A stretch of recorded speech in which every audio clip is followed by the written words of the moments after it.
ebesi enwumre ya ne mo kase brimu a wo mu brimu wo mu washama bonte so no enya asem keto akra ebusiafo ebebo awramo ewo fifi mantem akunfi potem ho ababa bia wanya finhia na duonu wo twesa ne kwodo pokio se ne kwon edo abele woso akwada bi wakofefe ne bema no de esem na efrimu eba na anwumre ya de mekwa asante be kwa abato mpeso aso nteti abato so mpefe mensem twefa pono so chesa assembly members no small nobles na dwalai pa emo so wo MC so peu so mpeu omo ene netina kromo no manye ye bio etikwan bia so mutu no timamuni bi so sra IGP sadaro mo ne mratie ne man sa bam sabrede obeyi aprosifo asutire senkofo bomu die nyambransem bi wonom atiase ne so anenkwa eda asane yem abuzafo we ni afofro pin ya kekese ne sekase ya bia wo bia na nwumre ye ba na ye de ababe sommo wadwenche no nsusu obetimi de ababe kan wo abra o kan wo social media platforms awodo nyina so oko Facebook wa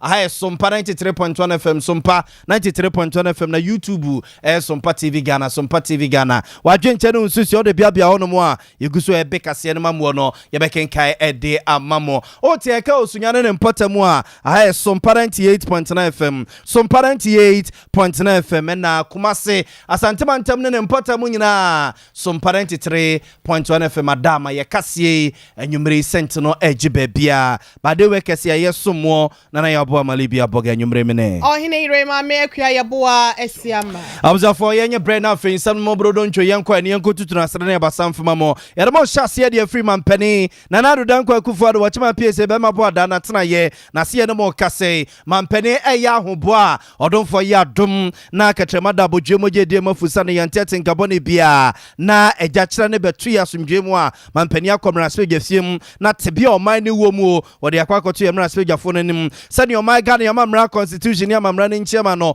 wo chiremu pefe o konkania akokodu atekre 67 wono mu a wo chirem se brano afibia o se man pani a wote akonya so komra spege fiem na tebia oman no wo mu wo de koto oman mu ne nyina anim so oman na ekọ nanim se won twetwede se efa hefa o so konya da giri yiri 1111 sa edito addition anim na we na ko sen kama pani na do danko akufuado waye ne de dada akomra spege fiem dia akoto wo manim na mom 6 match na eba ene nkomo binumu a na ba ne IMF mpanimfo dia na enyansi yenti ene mama mpani na do danko akufuado choro kata ekoma mra spege fo no so montwinko akire kakra emfa emma wonum a and the speaker of parliament dia tutwa se twi omochiko akire ne krabo wonum efise dwumadie bia na o se parliament so edie no wo mo enya kwan enya daji edi se dwuma ne nyina ene ekwam atene so odonfo ya adom akina mampani wo yi achia ekomra spege fiem na tebia oman ne wo mu no wo de ekoto oman mu ne nyina anim na abusia yenke kai ho kakra na yemfa ye ho nkwa akiri afre twemu mampani okọ parliament tebia no man ni womu empemprenso ani eduro ba bia ne yesi ye de ni kire sene mampani bo boss oro yenko na yenkotie kakra mra se gefie mu ho ma frese. Mr. Speaker, the NPP government came into office with a plan to build a resilient economy and set us on the path to prosperity. We were on course, and our performance between 2017 and the beginning of 2020 demonstrates we were making rapid progress. Indeed, in 2017, 2018, and 2019, we recorded average annual GDP growth rates of 7%, making us one of the fastest growing economies in the world. We grew the economy from the CD equivalent of 54 billion United States dollars at the end of 2016 to the CD equivalent of 72 billion United States dollars in 2020, a 33% increase.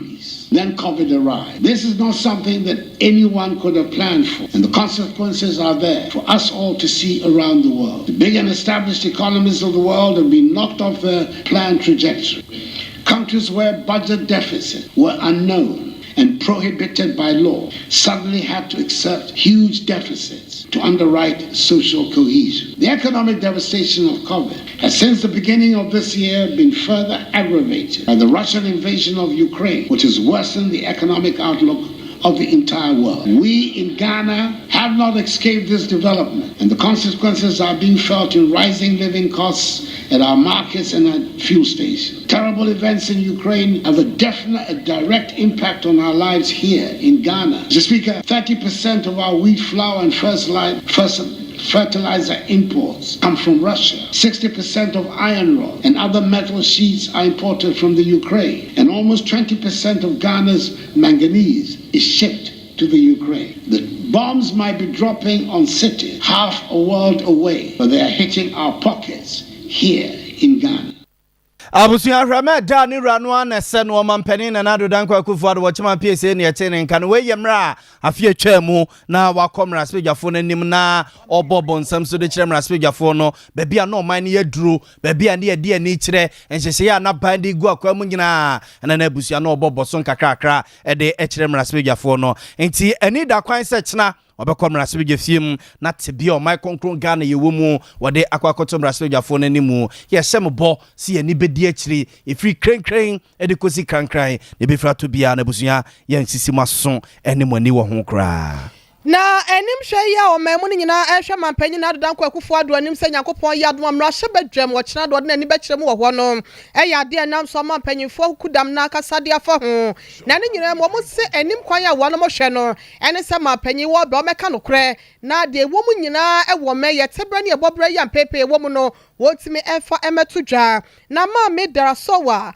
wono ena wode wani kyerem opando abato mpese so wo gina mu esem na hye badwani e wo bra hye badwam de ma de hye wampatam wo wono ede nsem atudwa ena wo kyese de wo hia nsem apanyi beye no ene se wo ba no kre wo ma no ende dia na so ma ne nya adwuma wo ho na afenso keta hye pro ye kankan dream die frakadam ya ekoso e wo national cathedral ni sie ne ho no won hwe ne no nyina so no wo fa entudwa ma mi so wansem na busia ye kwa man sway na yenko enkotie bimra. Talk about package lines, window dressing, make things look like it's good. He will not tell us the real truth. I don't think he's going to talk about the National Cathedral and the issues concerning corruption around that. Those are my expectations, but I doubt if he will talk about it. That's the truth. In the event that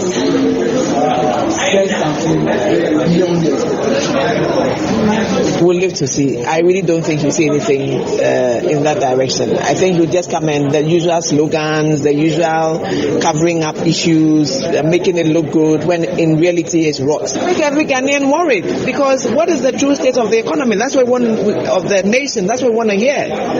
Not package things, making it look like everything is going well. You know, the lies are too many. We won't go to IMF. We won't go today. We won't go tomorrow. We are in IMF today. Now we are begging. Sign quickly. Sign quickly. I can give numerous examples. There will be no haircut. There will be no haircut. There's haircut. So, you know, I don't expect they're coming to tell me anything new. Anything they say, I have to look twice, listen carefully, and see what the real reasons are, what is behind it. I don't expect them to come and say anything other than that. And Tony Dawson and na yenko IMF for china be hu ne yedisi ho yen sign ntem wanyina no eye atro enu nti no hwema panyanim se ensem bi se no china da o mema bi MPM e wo mna hye badwa no kra fan ko a e na wo meka se de o meyin so no ye be hu se ye kɔ benkuma na se nifa yetimi enya anop mesibre e de amaya ha hodo na ma me dela so wada no si ya pe e na wo de wani kyeremu e wo donkuma na fa panyi pa be de eche ye otoso mienu odidi takra wo jem de ma wonom Metre second deputy minority chief whip when monya for come for doy one so edi kakra etwa so sa wo hwe o men na memu na ekona enkoye pa nti yese ba panyichina wode chopa kese mu oden edi magana fo o kira na nkoba first and was so ye so pa Ghana for che say we failure nanka ade obeya ebeye fe say obepachew say me failure Namba mabay me be pamucho na mu kan fanchem na mu mua me na yenkyekere oman no nka numbo mu na beye asempa amagana fo ochena ebi say wo hwe team a omode ba ye ba omia kita obebobbo kire yen say team we ni team a economic team a eba ba ye adwuma omo afeli poto no we kire say boys kra MPP ni bi boys kra umu ni bi ebi say some class prefects na be failure and omo boys ndi omo ye nkyere omo yira intinu e chaw prakaka no so de ba no be pagana for chaw na ye koyanim as a nation. Onimonyafo kan for doy wano enso a second deputy minority chief shape and I wano so edi ensem we say to jano na dom kuma no mra shebedwafo no si yape and na dom kese no mra shebedwafo wo mu so say Sompa ye wo bi ka kire mo na eno na dom kese no mra shebedwane de ma de hye yom wata no no fo gina mu de ma wonom onimonyafo Frida Prempe wase aban ne baye wabomode papa ba womasua apomoden akwan ene ne ma hodo na so no yesi etire enya nti ye de enya eche da no nti no aban no dodo na wasa waye edeka ho. I expect the president to continue to appeal to Ghanaians to support him. The economic situation is not only in Ghana, it's a global issue. And you agree with me and attest to the fact that before COVID and Ukraine, Ghana was doing very well under President Akufo-Addo. Apart from all these issues, he's managed the economy to this level. It hasn't grounded to a halt. We are not experiencing doomsday. We are not queuing for fuel. We have abundance of food on the market. Everything is working. He's still constructing roads. He's still constructing educational facilities, health facilities, the Agenda 111. He's still trying as much as possible to pay salaries. So I expect Ghanaians to rally around the flag of Ghana. We celebrated 66 years yesterday. Apart from everything, we've come very far. Ghana is not like the 66 years ago when Nkrumah and our forefathers fought for our freedom. We still have some room for improvement, but I believe that so far so good. It's a difficult situation. He's accepted it. His executive, we've all accepted it. We are all working around the clock to ensure things get better. And I believe, and you can agree, I believe we can attest to the fact that within the last 2-3 months, things are not like before. Things are gradually stabilizing. And I believe that if you heed to the president's call and support him and put aside all propaganda and political party colors and rally behind the government. Mami Frida Prempe na kase na no si yape na enya so to abato ampese so no nyafo adoma kokisi wono na ye mrahye badwane de ma de hye wo ho wono so se Nyankopon ye adoma mrahye badwafo NDC fo no mo koma to mo yem aban no kure to donko a na wo beka Ghana se de sitie ne tentene ne kase ne tietia ene ne kuma mu no sa pepepe na mampanyi ba wo de eba betudwa. So I think in summary, we're hoping that tomorrow, State of the Nation would be a president talking to Ghanaians to let them know of our real situation and also the way forward and how we're hoping that revenues would also be improved. And when I say revenues, we're looking at, taxes, we're looking at property rates and things of that sort, which can help government improve governance. Everybody knows that government runs on either loans or taxes. Those are the only two things. And when we are struggling in the international market in terms of access to foreign loans, then the only available option is to look in-house to generate something. And that is where we then have challenges, because if businesses are struggling, then government revenues also struggle. And once government revenues are struggling, then social amenities and things that government has promised to make payment on will also struggle. And we like the thing that says that we're all in together. And this is largely where we are now, where all of us are in this together. And I think the media has a very important role to play in terms of market sentiments or the sentiments on the ground. And I'd hope that more and more we also educate people to come to an appreciation of the challenges. Enya so to mrahye badwane on monya fo aduma ko kisi na busuafo ekotie na no disemi. Abusuafo afa no abeka ho aye ka mo se Sompa 93.1 FM yanwumre no nsia kase ana nsam ba bia wo bia na egusu a ye de ema mo star bia bia no wadwenkyere ana onsusu afa beka ho abra wo kan wo social media platforms awodo no nyina so oba Facebook wa aye Sompa 93.1 FM Sompa 93.1 FM na YouTube Sompa TV Ghana Sompa TV Ghana wadwenkyere no onsusu o de bia bia ono ma igusu a ye be kase no mamu na busua ye be kenkan ede amamo ye mfa mo Freeman Penny na Nadu Dankwa Akufo-Addo kwa e kina woko parliament ne nsem no mo ne mfa mo nkonsem fufurum e wo mrasbe gefiem ho no mo na mrasbe dwani wo mrasbe gefiem adehye a wo mo se hwidwabo so abato mpesua so ono abo kwabena minta akando okom mrasbe gefiem a abajeku adwendweno my Ghana ya pom dene nsensem wo no wodin tinti my power so meche Parliamentary Select Committee on Health papai ene ene nyasem keto ranking member ho na ochese nro no yede so nkwada no mu a measles num ene polio ni ade tutu ase no a empanimfo besi na shortwo ye ne ye hunu se ye kɔ anim ye kɔ ata ye kɔ adwo a obi ampeso obebo ho wa kire Ghana ma de hye no wo mo mrasebejafo no wo gitu mu a enye yinti mrasebejafo no tutu anamo no ma hwese wo mo ebehia osoafa wo no hwe omaye ya pom drin sensem ne mpo mampani na Nadu Dankwa Akufo-Addo se so mo kɔhia no a wo behia na nimanimu ya no ma hwese eduro no baby a big bia no oso man ni pesika ne kɔse bi ba na sa enyare no etimi esoso no sese sa wokɔ miamia wudo pi no a entete a eboboba echese nuro no ene ye shoto a ene shoto ma ukɔ srem ene ade kra ne se yare no ahyase yiyi ni ti wo ho no mu a sempanimfo ama omo na ammo omuto ankɔ nuro ni bia ma wa hwe ya nkwada ye wo mu sese nyina sebe mpreduasa wo mo ebekɔ akɔ ye ayafo nom ono abo kwabena minta akando ene se ne osi bobo ne nsem so fa ye ewo mrase bejafie mu kakra ni. I am very grateful for this opportunity and to state that the shortage of vaccines for the 6 childhood killer diseases in this country can be best described as a disaster, smacks of incompetence, and it is highly unacceptable. Let me state that every child in this country, per the 1992 Constitution, has the right to good health care.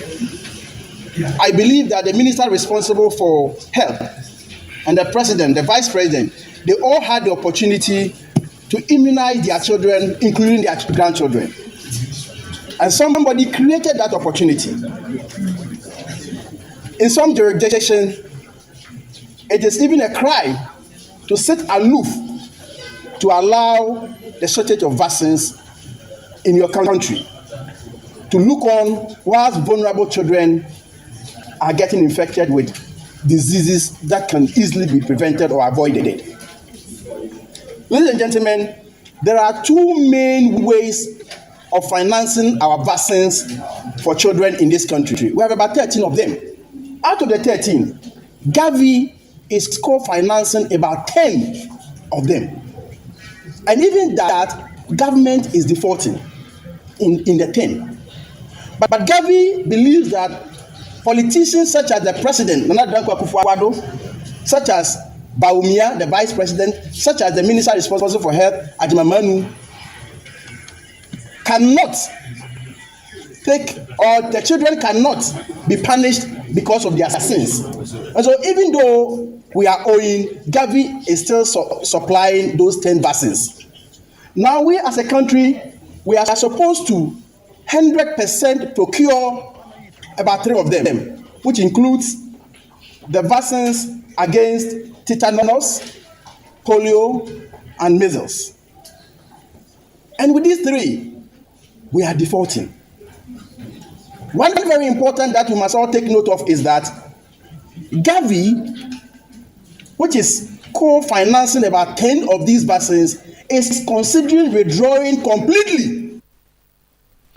Abusia wa yamraswe jeni o wamraswe je fie ma de so mo se hwidwabo so abaton peso aso do woni kire mraswe je fie mu sese a abejeku adwendwira pomde ne ho e wo mayimu no Parliamentary Select Committee on Health no we ranking member e wo so and wo kire se debi nro no a ye de so nkwada afofra ya wo manumu abesi ne yenya bi wo kromo ase ya ashoto no esirem yese yare na start unity pa ya wo sempanimfo emom na ebo mo to na we kura no enu kura ne se kuma bi ene no aban ne fa ho ka ne aka nyina ya manfo ne adomfo bi ene kurokrom na kakra no a wo sa aban di sika kɔ no kokoto no eno so na akwa bibi no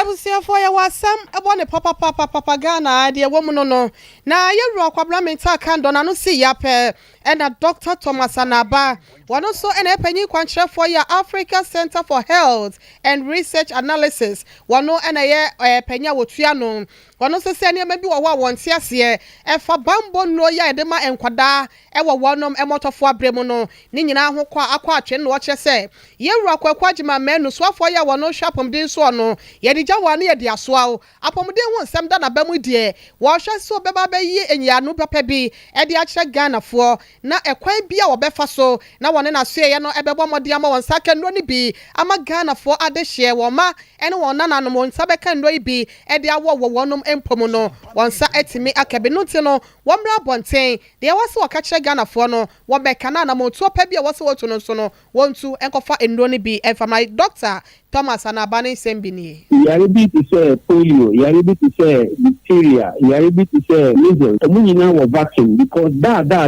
no more producing Yari amount for you the Uchina vaccine. Say, when you have vaccine, no, who number that produce defense against Adiano. You have in all vaccines, say government to control importation, distribution, and utilization. So that amount of profitability in making profit, so much profit out of it. In the Ghana government, minister is responsible for procuring vaccines. I able to use vaccinity the Ministry of Health. And the Ministry of Health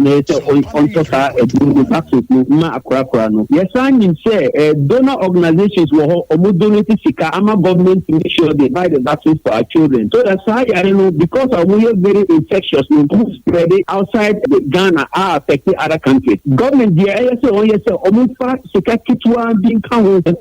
counterpart funding, normal teaming to side, and those monies are mainly used for refrigeration, for transportation, for distribution, and for the vaccination. So, who donate our Sika or vaccines? Now, we could Sika in dollars. Now, we say vaccine because exchange rates are changing. Sika now already now a series inside and a dollar inside. It is the Ministry of Finance. Now, program internationally say, to call the vaccination program. Ghana now vaccination. We are seeing the vaccination program here. Vaccination to prevent the spread of certain diseases. What can I say? The whole year, one program here, one country will control the economy, one country will control the exchange rate. Bank of Ghana, government of Ghana, and the government of Ghana. One to me here, the originally Sika may answer I would say because of exchange rate, I won't need to vaccines. Because as far back as September, the already alarm say vaccines no a short the hospital given the vaccine no. Now public relations officer of Ghana Health Service. Over Bontin catch where it is. That was no I have been 2 weeks time and a woman so the minister of 2 weeks no every week they are equivalent to a month and they are equivalent to half a year. Look what they say one saw a drone or one saw vaccines no because only accused about where the money will come from. Even with that the second leader of Ghana they can find the idea. Let's see the cut of vaccine so that you can correct more. Better say baby fire or yes Sika etop would be vaccine na and years on pass acquiring yes cancer vaccine no ma aprofact kitty no who can say okotos would be vaccine na and years na be me but okotua Sika obeto tata no yes Sika no worry on yes idea no yes Sika no what vaccine na eda ho yes Sika to yentoro on pass Sika na donate ema you know on kofandra no for vaccine no come smoke no keep no if you nipa bebre nya me even adult na say vaccine ni ho. Executive Director, Edema Africa Center for Health and Research Analysis, Dr. Thomas Anaba Nebusian for to be Edema Apomude Asue so for Yawano Etia Anono. Yadamo free vaccine and semi honia de Cassiana call Mrasbija Fimnia Kakore, Mrasija phone Wonoma Ejumaye. I was your moment to say Mrasija phone a Koto Santene, one do Godogola, German Prancos Miguel to a bar, a you wonomo so Montra Mrasija Fimonomo, and Semra Papa Minumi no Gane, and Fanny Pacing na dege don papa bin fra no da wono mo kwa adwuma ene omuduru wono ma ye ne no nyina no mo semra sebe na menum yenu Ghana na befa ne ntoma papa bi ede efra na enade asurunku bi si o mra se je fie mo no mo abra ye mra se jafo no ekwa adwuma yenim semra se bedwa ho no mo no wo mo achere kra anopa no ndu mpa mo de no ma atena se ahyase adwendwuru ma yi ho na je na no paye bo no ndu na nsem kyerefo ne wo se wo twene camera de kosu wono ma twen ne wo so no so twene record da kote baby no watwe de akwa kote ho ne ono so agya de microphone wo pepa mu o no ono mo pepa na no ndu no abo ama pemu ma duba kwa ba ma bo 12 setilia MPC ma adwuma obi asoso ameka bibia nchensem twefo no ntejomu gugum a ne ye pepa mu tebiri ho ne ye pepa mu nkonya ho ne ye de papers ne gugu mu tebiri so ne ye de a ene ye be no me ense ya no me ensa mpam ya ena busu ene ye mra sojafo no ekọ adwuma ena nsantwefo ko busa speaker Papa Alban Kings Osman Ababin say, hey, nene de na mu ye nie adanso na to bebrebe nkran no ena ma mantimi ama adwuma ntem wana ena o chese debi ene wo mo enya wo soronko e di free wiase nyina sika krabia batai wo bank mpanimfo ebe sra wonum o parliament wo na we ne ekoye mpofiri mu nti no so mu twitwa mo ne maso no mo pemere di sia wonum edi nkomo bia wo ho no mu wi ansa na so ma abadwuma wona ma ababe ye adwuma ba dwendworo man konkro Ghana ho enu na menne woma adwuma wo mo che ya be no miensa mpam ya enene emrase ujafo no ehye adwuma se Speaker of Parliament nchire mu a wode eman samtwefo kakra ni with officials from the World Bank. After that we had to discuss issues arising from the meeting with leadership of the House and also the Minister of Finance. Following on that meeting, the minority caucus had to meet, and then after that, we now have a week clear to start proceedings today. Unfortunately, we will need to leave the house because the security are around. We want to make sure we are safe, and that His Excellency, who is he's our guest tomorrow, is safe, and so we were expected to have left at 3. It's after 3. But we also have business to do. And so we will do just a few items. And with your kind indulgence, we'll adjourn proceedings to tomorrow. Abusuanti weye mrasbeje fie me chairman ne right honorable Alban Kingsford Smana Babin yete ne nkano nti na omokọ adwuma be no miensa mpam ya no wo mo ankyere bia besi ma ba aduasa pe eno motimi ye adwuma omrasbeje fie mo no mo efise na ye dika bo no mo nka ye sese ne mrasbeje fo no mokọ adwuma wo mo aye adwuma bro so kra kyere kra no eye be no miensa mpam so mo nyina efiri ho no mo na aposifo eni sojafo no kowura ho national security fo kowura ho so bi di bombo obi di tuo bi akwakoto ba bi wo parliament ho no mo a so mo koyi ni nyina na o mo susu security fo no wo mo do o mo mfidie ni ade kotintim ho esiesie ho no mo twa mampani ekina kwa obekọ parliament nti ene ye MPs ni ye adwuma 30 minutes pe and the Speaker of Parliament wuchichi mu kakra de akere ye no afebusiafo yenko ayankrapopu ni matem bro no ye friend no botia no ene ne nkwado na ene no panyakopon ebre nani ase emanso gugu kakra na ehwofo no so enso esaka wono mechefa na enumo woni mu nkransa ase enso gu so ete se rubber na eso ne na ekona esenso yiri na eba no nyankopon amfafie enso yiri ema no homne so wo hokwi ase maami bia ya friend sister efia ana sister ama ne mamienu baako edi mfinhia no du baako nso wo mfinhia no enkono eyade aye kasa nso no be fa wonom da ne nyina ema eyiri fa wo ma wo mokọ na so no wodumfo bi ya dom ya wo so momono mienu aka de na ese kwa no mokọ maami na ni tua paasa ne ma no enso ndi wo mokọ nso ne hwan ena chese wanya hode de akoyi won manam so ama nkwada ya ye kasa wonom etina nanom ensie do na eno enenam so panyi baako ya wono so tempotem wo efre no kofi nantachi wono so mpaka se twetwe nkomo ema wode amane huna wo muhunu ye ena no pay emu nkyeremu de boy ensei to kakra bia ye hu timi kyire yenya na gata ni bubu e de ba manfo fie sesi enso no tunkofo bebre firi hanom nanso no ya kan no obi ama meboa yen hwe na nadwi hwe so dasani ahwere ne ba mienu ye wo memu hanom ye gina ye wiem e gina nsuo mu to aba enti hwan ye buafo Ghana hanom ye sre o mampani e to aba ma no ye nim so anamonti ayifo anamonsifo a omobua omomamebua yen na yeso ye Ghana fo ye bre o man enti omomua yen susana no odi ntimi amba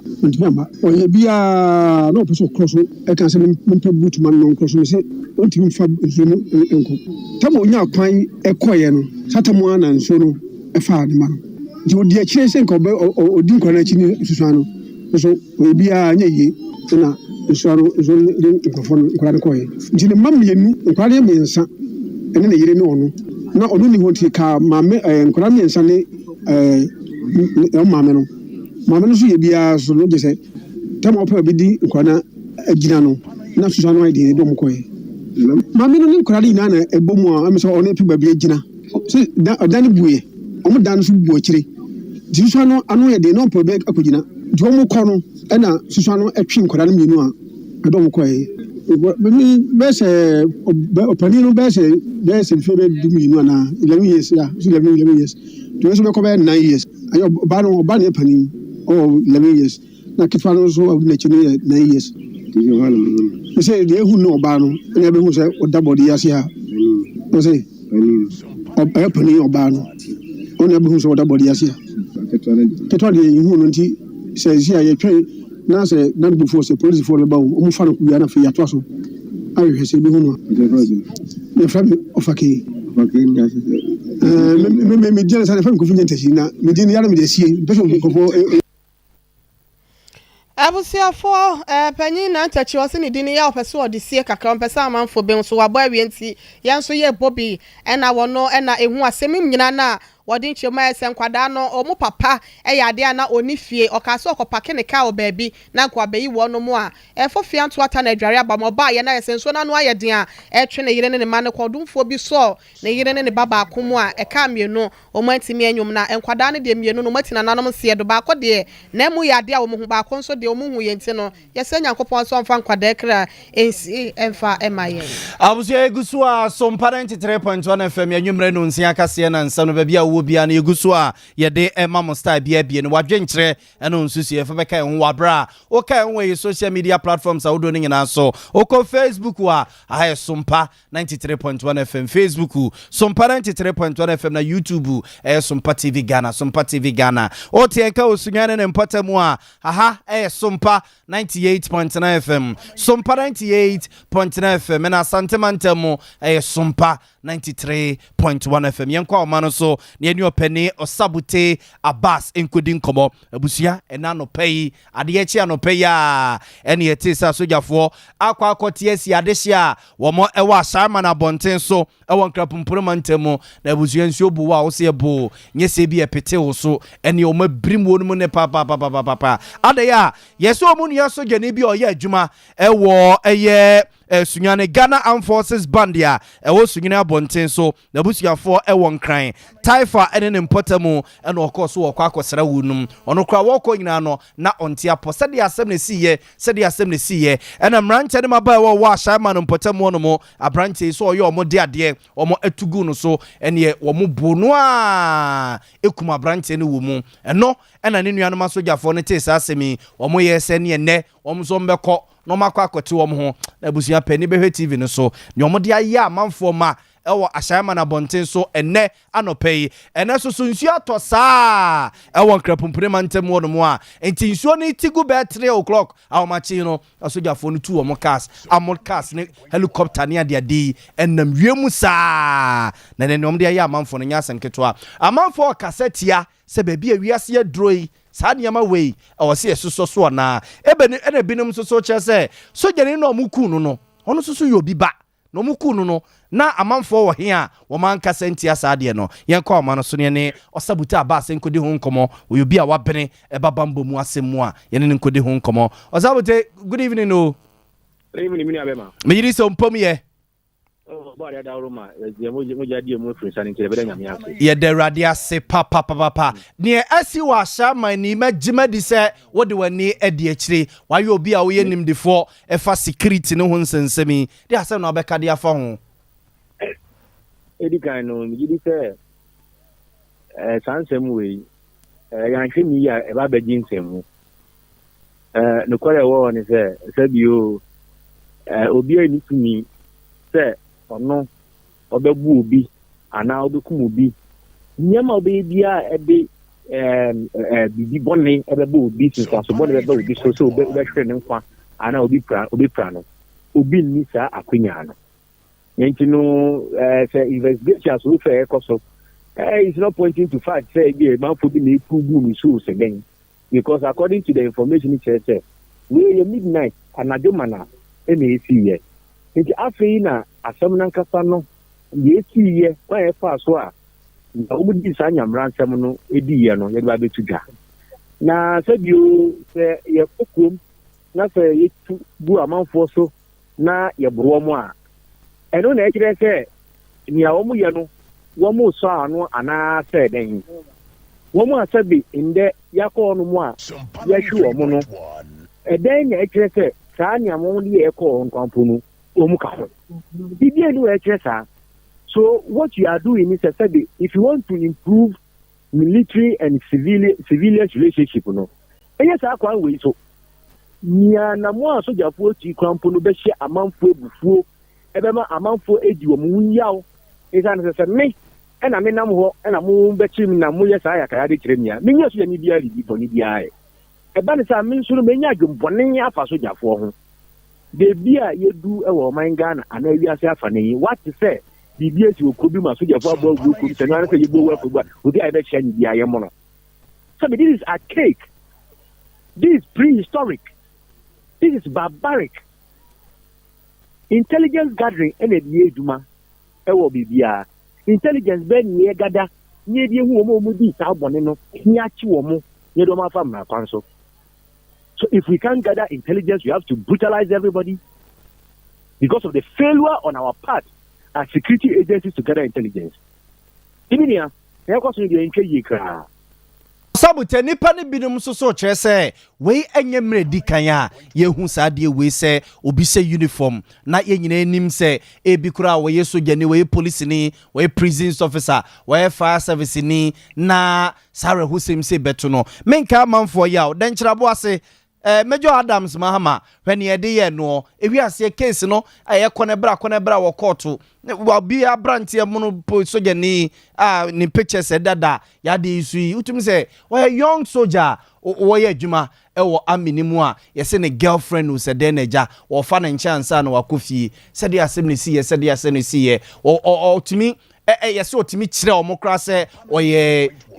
sojani but omantie ne okay bia nipa binum susu fi se omsusu omo ye nipa and onu hwe se ba kwasi mienu asi we na nsen social media yi so boys yi no many police for ko omni we ko enti mo fi se oso mo susu kire bibi kire civilians no na se ye ya do omanimu ye form dodo onu omanfo nya adwene sa akwan ne so enti wo ma yabu omo no mu di sa nyamra nsem na question mi bisa no before complain o kire omo bu soja ni no a enke bia ya mo na ento wada na really no so na ka se do before complain eda ebeto no enra obehu se eni fe so you don't have to condone that wo di sa bone no e wo se ye chi wo mo na mra twa o maso that is what we should be advocating for. It's a lawful society, not a lawless society. That is what we are talking about. Generally, it's more cover program. Dina, matuma pushu masumba kubi enua. Oh, they ya moye. Now the guy didn't do before complain. The day you buy ne dunia na. Nukore woman ni say, obi obeji boni bia. I am man ekina so. Uni ukwan say, odo sabe ku bia. Since idea, and so bia the people be saying same. Because we are not in a lawless society. We are not in an animal kingdom. We are not in a jungle. Eti na ye criminal codes, criminal laws, ebo ye ho ban. Eti the omo ye wo danger obo asio, the omo ye wo hinfo. Ni na ense enfata. Na mom ye se pata fa pieto no ye de mra na ewo. E mra na ye de den. Eni ye tumre ni gu e na nkono bi ape no nye. Because you mean tumre ngu men obi a be ye de nyakoma epentina. Ya hyehyɛ mra ama ye ho sɛ kekere yen. Sa mra no obi ye soja o wo ye police o wo ye wanyo o hye mra na se enti wo ma kodi sa nyamra nsɛm no commander benya odi omani ma omo kɔ no mu no e wo se atwi na so ena mi bi sa sɛ wo ma kodi omo akɔkyi wo no omo hwe wo no wo nya mfoni bi ehu ana dansi bi a kire se wo mai bi boni ana Sabute sa information ne adansidie no omo wo nti no omo ye sa no so nti omo wa sa no sa no mbe ye no omo ko court. That is the rule of law. And you na make and no na o mind na ya gi atum. So if they have any evidence omo wachi omo ye omo sa yakayaka die no omo ya omo fa mo ka omre nim. That is a lawful society. Yo. Ozabute da say abuja for sabuta abas ne na akwakodi nkomo no yo bia eba no bambo mu asemu a wabene mu pa no wachesenye sa kwan no ene na wose ye faso se bibi na asie na ntwe ya enu nti na court dan ni si won mo mfo mo nko no mo na ne ya put to you no lawyers no nkoko mo brofo nkyere wu no abusia for fe yetu fa so kwade ebresa mu awotu an nsem ojabode ani akyem wo efifi matam na ekro ya ye friend se ekunfi naka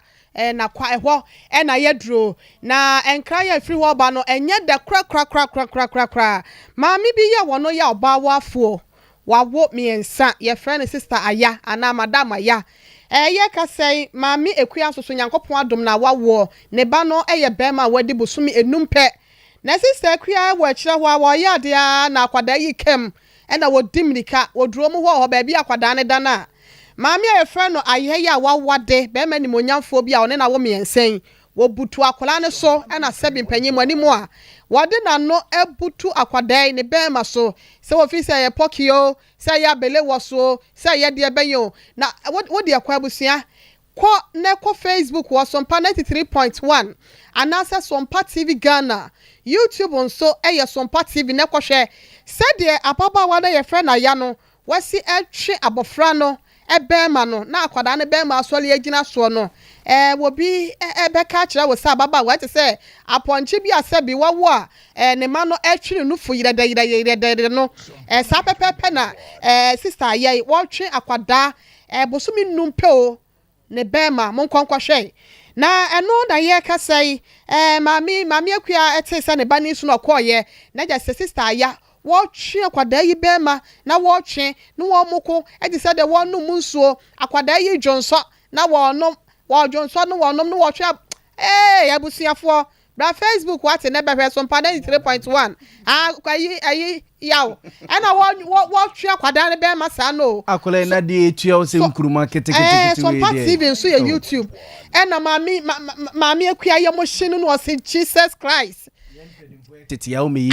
Jesus Christ of Nazareth. Yeah, pad ye na ya de na mo me. Wo wale be mani monyamfo ya woni ne tie na adan. Sister ya adan. Ene ne wodi so ne bratie mu na amanfo ba ho. Na ombe so ne mu no mo de ne kwa ahemfie ye sa bread ye. Na nanom atena asem no so. Ya wonom so eche se wo masa dane ama prosifo. Na ebusuafo wonom so wo potam no. Ana omo chale da sister ya. Se su babo ne pa we na di we se de. Wanye beifo wo dale yire de na wotu awia ya wototo nani awe wabo nani atra wabo mi fita duku pa ya beifo wotu awia pa de a na sabi empanyim animu a ni pim na wapa se memebuo ya abo amate ya se no mo sister abo ahima mechia wo wo so wo de na so no wo besira no kola na de sika akra ba ya bia ko be consider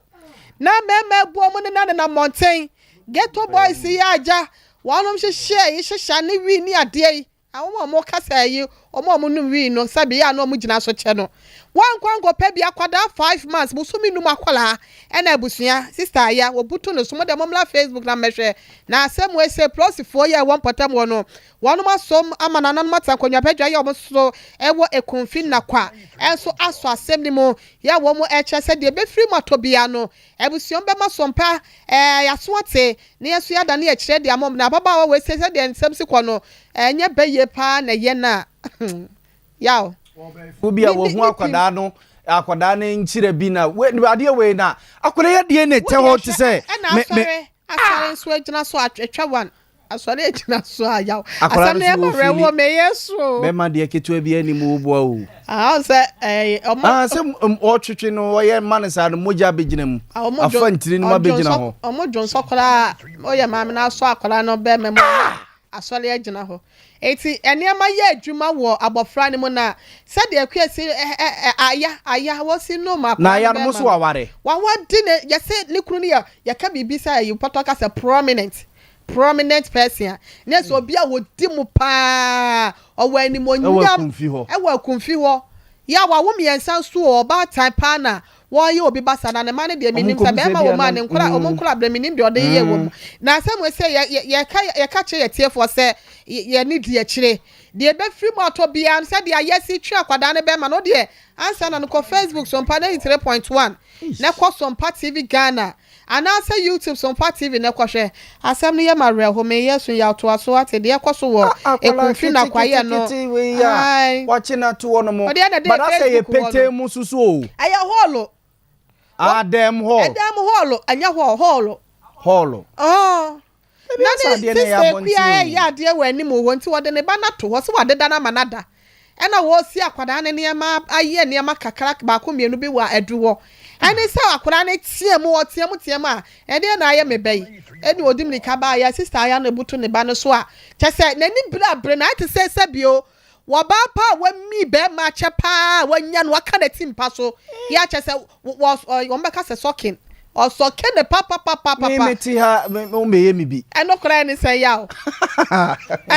yempeni fo wa boda man na se bi mo boda man na asesen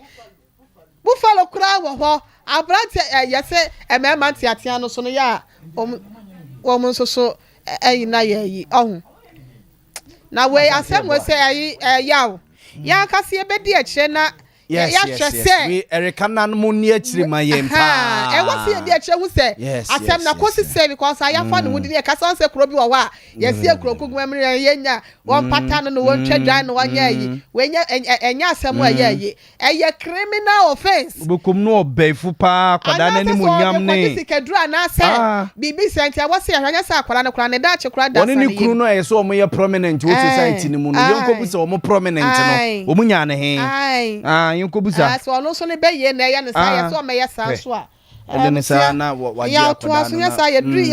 adwen da che be no ye be hwe so into aso na abuso ye de mo free man tem na asemi de se mo boss ye ni ko twa wi se ye hwene asantem ye fe ne pepe se sama bi a wo sama ne tamfu nso ne ye de akire de be frato bia ne ye mfa nkame mo ye mfa mo mra asantem ase ye de mo kwa asante be kwa abato mpesu aso na assembly members no small no abo so no mo asante be kwa no eno ma charge e second ko mo bufu afuo enya asem keto ade ya wo mo so o ma bankra che peno no abo kwaku chebafo wo mu hwe form nyare e wa asante be kwa ho no mo ne tie no nti omu de omu gina Ghana ya mamra constitution ya mamra ne nchiama no a atekre yi we kra de 1992 constitution ya say local government act 936 2016 eno mu gina so wo kenka dru junction no so section 243 ene clause 3 ho no mu no a e ka ne pefe se DC ya wotem potamu ana se MC wotem potamu a obo man krase ne apapa memo nsensema tumpone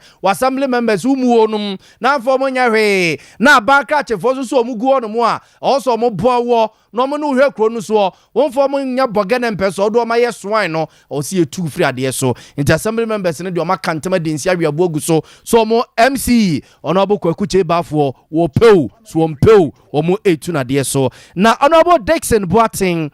assemblyman ewo amuafo electoral area wonya dache echechi nsemu pa DC MC Bonia wa yenti a kwambia so mo pɛ no watuni yɛhwɛ dwumadia ɔne municipal ni dina ɛnya ade a ɛso ni nti no yɛka kyɛ ɔma mpani sɛ ɔma ne nkɔ na ɔmfa foforɔ mmra ne ne nyɛ adwuma yɛne ne ntamu ni problem but wo biribi na yɛka kyɛ na ɔntumi nyɛ adwuma yɛwɔ 160 communities wɔ the Kwai municipal sɛ project ba yɛhu da yɛmsi yɛtumi yɛtu kaa sɛ ɔkɔ lɔkan visit akɔhwehwɛ project no ebi ho ane sɛ wɔwie ne biribi a de sɛ the die honorable the Kwai MP no ɛma sɛ bi kafra toilet renovation kaa no the Prime Minister no nyɛ dɛ ntumi nyɛ dɛ ɛnyɛ ma yɛ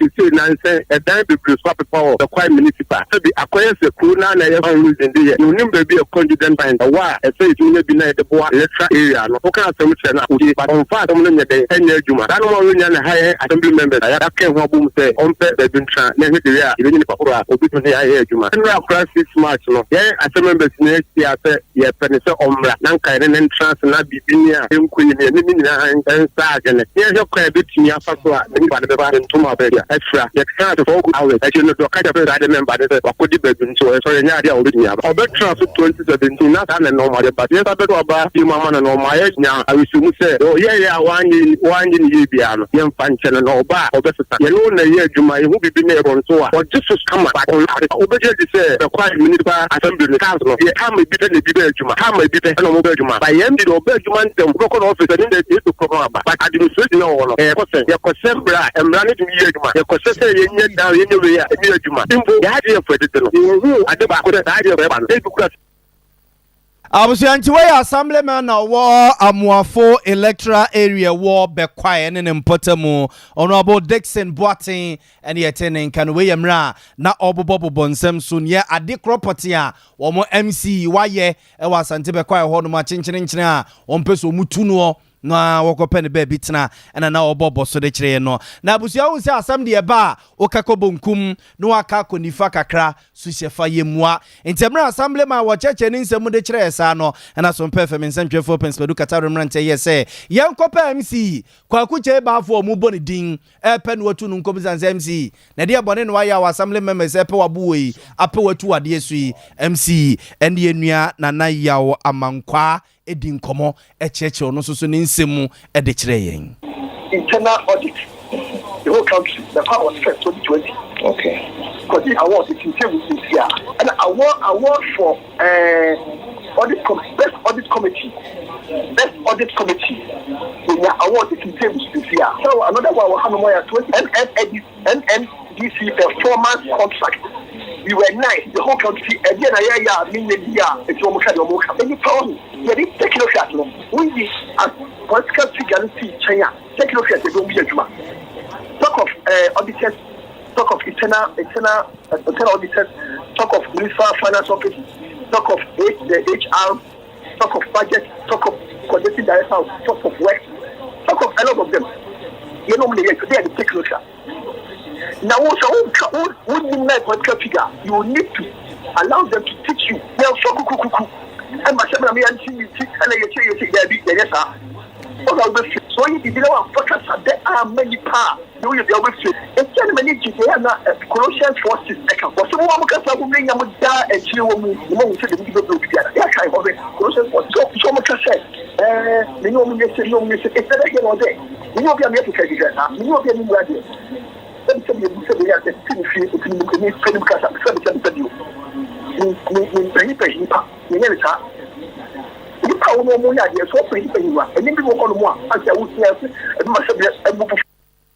Abusuanti wey MC o wa Asante Bekwa no abokwa kuche ba fo ne yetene kan ne nyina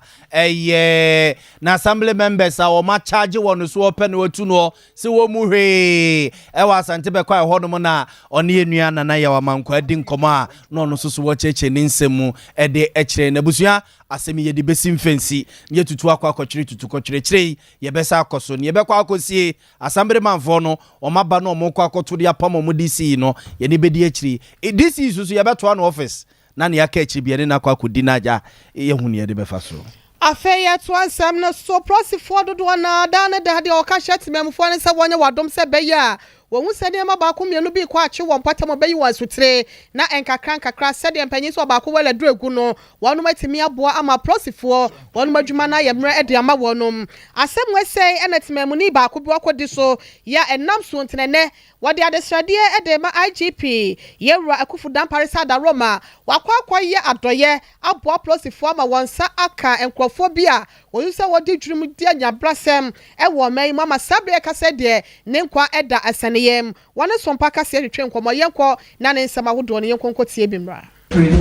ena yesaka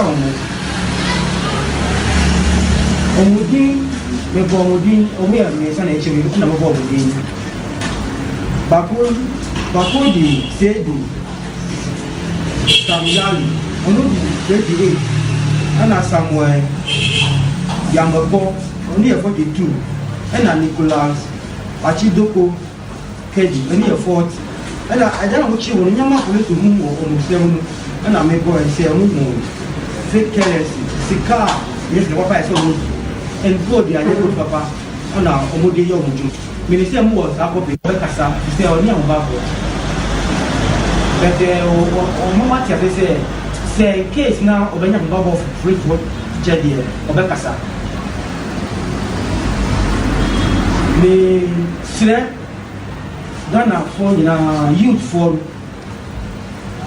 me slang for I saw for say microphone and this is only a trap green only a for in another a trouble so fidgety super way yanki tum or your potem give me slow be as a sorry now you know mushia never Abusiafo de awakasa ye da eye de ne ho aka dwam a wɔkyɛ so wabo aprosifo ɛno ne ho papa sabre ye kasa de enkɔfo ye okoyi wɔnom to no wo mu epene kunu nti ye IGP wɔmra ne nsa bam se be ya na ho bambɔ ho nsɛm no ebetimi asipi na asitam na tenate asefo asase ɛso Abusiafo de mo question for south about on person so have regional penning power na hwapom de won nsɛm so ɛwɔ asunafo ɛne ne mpotamu kodwam strongo ɛne wɔsrem penimfo ne wɔne ɔmo nsɛm obi sɛ komo ba bedum wonum na nke yetu abura bi ewo mo mpatam no mama wo mu a nke bebo mo pa oso mo dwuma mo yei wo mo ani nsuo enti da bia wo mo sremrante ne maba wa no matwe bokiti akonsuo di abro me basa so a na pomdi ne ho asem akwa bibibi enti wo mo sra domfo a wo mo ensem obi so mo ntwo mani emehwe wo mo wasunafo south mansini mo na eye apomdi atena ye no wo mo enya nsuo a ekoba so bi ho kwa akoka wo mo ede beboa wo ya no Aso fridges eso eho problem emaye esan se enkra yetete omo a yebo ho ban efri yare a eni kwan se ebo omo no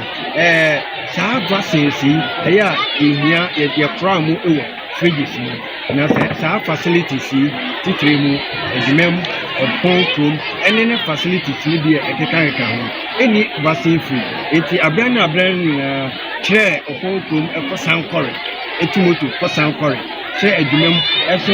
a dear Sankore and Sanwabaje, Sa Vassins, your share a point, anybody needs a Rex, I'll bet a motor so, I bet just Sa Vassins, Debia Kona, a year, a Sefem Kaka, they share your facilities in so more. The staff Benin, Elegia, Omode Ebeye Jumano, that's a challenge, Emaya. Nanyame and Chadum, your honorable DC, Enam, Omoso, and then Assembly in Yuma, Omoyano, the wash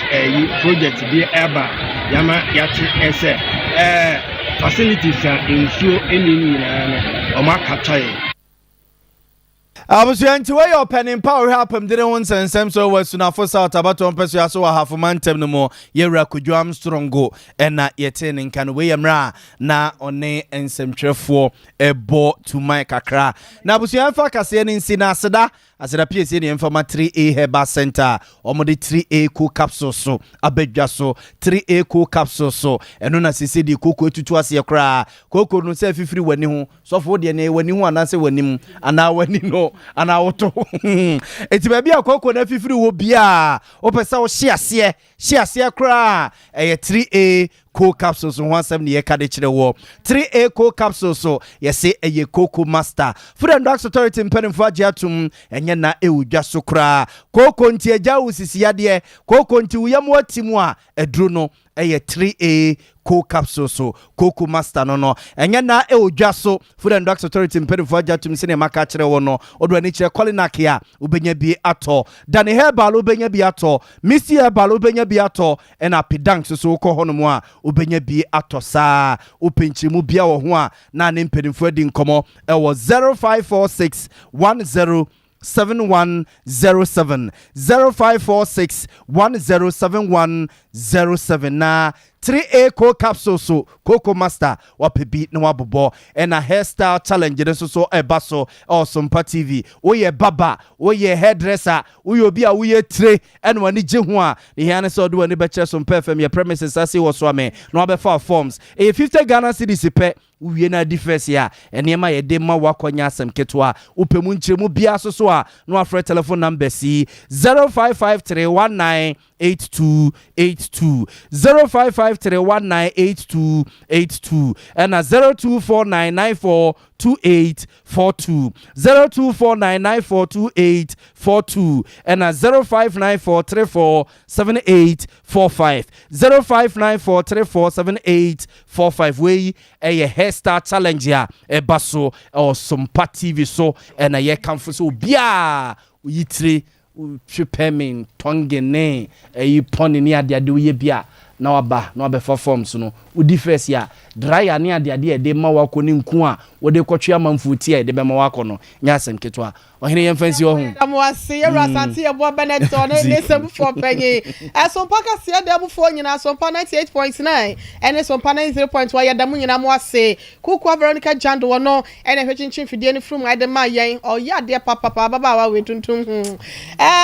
Sompa MC aho MC awfo nyina so ye da wonom ase so for ye kan ni so ye mie as a watch microphone esi wanim no so for o tu ne kama so asam pedi pedi medie fo omo tam na ye rem eti bi di do ahene yire ma me akua ye bo asi ama so de sen me so me de ya bo amalibi abo ye da mo ase na ye sori so no na ye fa eyen kai boba ko ese ntwamu taw ne ye sori na nanom ya wonom te ayipa so edi ne didi soe na kwa ma etupim eye donyina abamu aduana hene na du sipoku eye tumfo mre mahene Daniel Kwajo Bedu ewo amagwase na adomako eye donyina konti hene Peter Atabimpa Bimpe so a chairman ewo Abetco Limited and Donima Steel Complex Limited James Owusu JDCFO Ghana National Fire Service Madam ya insia ewo donyina odmonya for Mary Jantua ewo Kumase Ofori Ata Mary Konedu Lisbeth Nyako Mrs. Gladys Menu and Mrs. Lisbeth Dankwa wonum nyina eka ho ebi emane na ma amofa wo UK inokwadu amofa wa ye staff ewo Kumase Wasted Girls James Opoku amofa ewo Ghana National Fire Service and Crime Peter Kakari Bimpe ewo Donima Steel Complex Kumase Augustine Kofi Bimpe Abetco Limited Kumase Emilia amofa Angelina Akosia Pokuya amofa wonum nyina eye ema na waba ye ne what's yes bikata so wasam ne nada de boa enso etua na no ya wotwini mi aka ne dom pa na sa ne pompom no Mrs. Anna Amofa Jemfi St. Peter's Cathedral Basilica ehwo eno no so wo wone abusua ene abusua kai ni nyina ese yemfa rehwo wo sun ne adwadwo ense adofo ne agyanfo nyina se wonum kunu wonum papa mo de hyomo na no made nyina Yera Alex Amofa Jemfi wonya finshene dioso enso sabia kasa wa friend ntoma de tentemo wakrati asefo de ni akire mo ne bofo nchen a wakwa akotwen na Abraham kukumu enu ti sei ena ye ne ho hyehyeye site nyame ya doma